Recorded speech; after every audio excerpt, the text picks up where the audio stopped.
நீயே தேவையில்லாம தான் இந்த வீட்ல ஒட்டிட்டு இருக்க. இந்த குழந்தைய வேற கூட வச்சுக்கிட்டு பிரச்சனை பண்ணிட்டு இருக்கல்ல.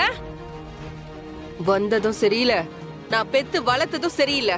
எல்லாரும் சேர்ந்துக்கிட்டு என் குடும்ப மானத்தை வாங்கிட்டீங்கல்ல. எல்லாத்துக்கும் ஒரு அளவு இருக்கு. எதிரில இருக்கிறவன் நம்ம மேல 1000 குற்றச்சாட்டுகளை வைக்கதான் செய்வான். அதுக்கெல்லாம் பயந்துகிட்டு பதில் சொல்லிட்டு இருந்தோம்னு வைங்க, இந்த அரசியல்ல என்னைக்குமே ஜெயிக்க முடியாத. நீங்க விடுங்க, எல்லாத்தையும் நாங்க பாத்துக்கிறோம். இன்னும் 10 நாள்ல எலெக்ஷனே முடிய போகுதுடா. உங்க அப்பா தோக்குறத தான் நீ பார்க்க போற. அபிராமி, ஏங்க எனக்கு பயமா இருக்குங்க.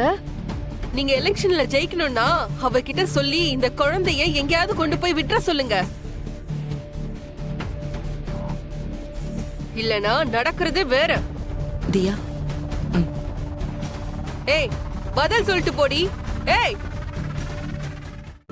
இன்றே டவுன்லோட் செய்து உங்கள் ஃபேவரட் ஷோக்களை என்ஜாய் பண்ணுங்க.